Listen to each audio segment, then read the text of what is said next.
Ever found yourself in the middle of an argument you wish you could have avoided? We've all been there, entangled in a web of conflict, often over trivial matters. But what if we told you that there's a way to sidestep these unnecessary skirmishes? A path that doesn't require you to compromise your values or swallow your pride, but rather asks you to employ your intelligence. In this exploration, we'll unravel the power of understanding the situation at hand, the significance of controlling your emotions, the art of seeking common ground, and the wisdom of choosing silence over escalation. These aren't merely steps to avoid arguments, but life skills that cultivate peace, foster understanding, and promote personal growth. As we delve into these steps, you'll find that avoiding arguments isn't about being weak, but about being smart. It's not about dodging confrontation, but about embracing a more harmonious way of engaging with the world around us. Step 1 is understanding the situation. What is the argument about? It's crucial to get to the heart of the matter. Is the conflict arising from a significant issue that needs to be addressed, or is it a result of a trivial matter that can be overlooked? Sometimes we find ourselves embroiled in arguments over matters that, in the grand scheme of things, are inconsequential. Distinguishing between what's worth discussing and what's worth letting go is an essential skill. Now let's delve a bit deeper into this. We're not just talking about identifying the topic of contention, we're talking about understanding why it's a point of contention. This is where empathy comes into play.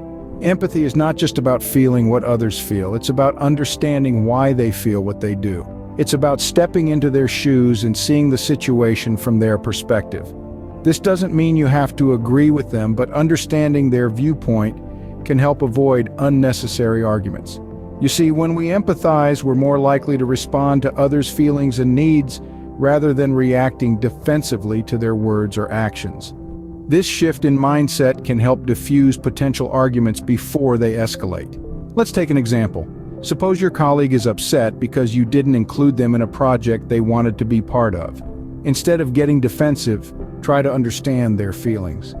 Maybe they wanted to be part of the project because they were eager to learn something new or prove their capabilities. Recognizing this can help you address the situation more effectively, perhaps by assuring them of future opportunities or discussing other ways they can achieve their goals. So the next time you find yourself on the brink of an argument, take a step back. Try to understand the situation. Understand the root cause of the conflict. Understand the other person's perspective. It's not about winning or losing. It's about fostering better understanding and communication. Remember, understanding the situation is the first step towards avoiding unnecessary conflict. The second step is controlling your emotions. How does one keep calm in the face of conflict? Emotional intelligence is a key player in conflict resolution. It's the ability to recognize, understand, and manage our own emotions while also being keenly attuned to the emotions of others. This skill is particularly crucial when we find ourselves in heated discussions or confrontations. So, how can you keep your cool when the temperature of the conversation is rising? Firstly, deep breathing is a powerful tool. It's a quick and easy way to help your body shift from a state of stress to a state of relaxation. When you feel your heart rate increasing and your thoughts racing, take a moment to focus on your breath. Inhale deeply, hold for a few seconds, and exhale slowly. This simple act can help to slow your racing heart and bring clarity back to your mind. Secondly, don't be afraid to pause. In the heat of the moment, our instinct may be to respond immediately and defend our position. However, taking a moment to pause allows you to collect your thoughts and respond in a more considered way. Thirdly, focus on the issue at hand, rather than resorting to personal attacks. It's easy to let a discussion about a specific topic spiral into a critique of the other person's character. But remember, the goal is not to win by bringing the other person down. The goal is to resolve the conflict, and that can only be achieved by sticking to the topic and finding a common solution. Lastly, remember that controlling your emotions doesn't mean suppressing them. It's okay to feel angry, frustrated, or upset. What's important is how you manage and express those feelings. By acknowledging your emotions without letting them dictate your actions, you're able to maintain control over the conversation and keep it from escalating into an argument. By controlling your emotions, you take the first step towards turning a potential argument into a productive discussion. The third step is seeking common ground. How can we find a middle ground amidst disagreement? As we navigate our way through life, it's inevitable that we'll find ourselves in situations where our views clash with those of others. When these moments arise, it's essential to remember that the objective is not to win, but to avoid escalating the argument. One effective strategy to do this is by seeking common ground. Finding common ground is like finding an island of agreement in a sea of discord. It's a safe place where both parties can stand together, a platform from which you can navigate the stormy waters of disagreement. It's not about surrendering your viewpoint or letting go of your beliefs. It's about finding that shared space where you and the other party can agree, at least to some extent. But how do we find this common ground? A great starting point is focusing on shared goals.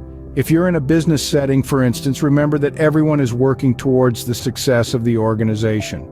If it's a family disagreement, keep in mind that everyone wants what's best for the family. By focusing on these shared objectives, you can frame the conversation around what unites you, rather than what divides you. Next, acknowledging the other person's viewpoint is a powerful tool. Even if you don't agree with them, understanding their perspective can help you see where they're coming from. This doesn't mean you have to agree with them, but simply acknowledging their viewpoint can go a long way in diffusing tension and opening up a space for dialogue. Finally, don't hesitate to propose compromises. A compromise isn't a defeat. It's a testament to your ability to prioritize harmony over personal victory. It's a demonstration of your willingness to listen, to adapt, and to value the relationship over the argument. In seeking common ground, we pave the way for constructive dialogue instead of destructive argument. Remember, the goal isn't to win the argument, but to preserve relationships and foster understanding. Seek common ground, and you'll find yourself navigating disagreements with grace, intelligence, and wisdom. The final step is choosing silence over escalation. When is it better to stay silent? There's an age-old adage that says, "Silence is golden." This couldn't be more true when it comes to avoiding unnecessary arguments. It's important to remember that choosing silence doesn't equate to admitting defeat. Rather, it's a strategic move to prevent unnecessary harm and to maintain peace. Imagine you're in a situation where tensions are running high, voices are rising, and emotions are on the verge of boiling over. At this point, you might feel the urge to raise your voice too, to defend your perspective. But what if you chose a different path? What if you opted for silence instead? Choosing silence does not mean you're backing down or surrendering your point of view. It's about recognizing the potential for escalation and making a conscious decision to not add fuel to the fire. It's about understanding that sometimes the wisest thing to say is nothing at all. Silence can be a powerful tool in your arsenal to avoid arguments. But when should you use it? You should opt for silence when you realize that the argument is becoming more about winning and less about understanding. When the conversation is no longer constructive or beneficial, that's your cue to step back.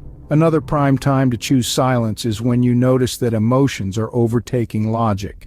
Here, silence can serve as a cooling period, allowing for emotions to settle down so that rational conversation can resume. Remember, choosing silence isn't about denying your feelings or suppressing your thoughts. It's about displaying emotional intelligence and understanding that not every situation requires a reaction. It's about knowing when to step back, take a breath, and let the moment pass. In conclusion, silence can be a powerful ally. It allows you to maintain control, keep the peace, and avoid unnecessary arguments. It's a strategic choice that shows you value understanding over winning, peace over conflict, and wisdom over recklessness. Silence, when chosen wisely, can be the most powerful tool in avoiding unnecessary arguments. So, how do we avoid arguments using intelligence? We've spent our time exploring this question, diving deep into the strategies that can help us achieve this goal. Firstly, we discussed understanding the situation. It's vital to perceive the context, the people involved, and the underlying issues. Only then can we respond appropriately rather than reacting impulsively. Secondly, we highlighted the importance of controlling our emotions. By being the master of our feelings, we can ensure that we don't let anger or frustration lead us into unnecessary disputes. Thirdly, we talked about seeking common ground. Finding shared interests or goals can act as a bridge, reducing tension and fostering understanding. Lastly, we touched upon the power of choosing silence over escalation. Sometimes the wisest thing to do is to simply not engage in a potential argument. By using intelligence to avoid arguments, we foster better communication, healthier relationships, and a more peaceful life.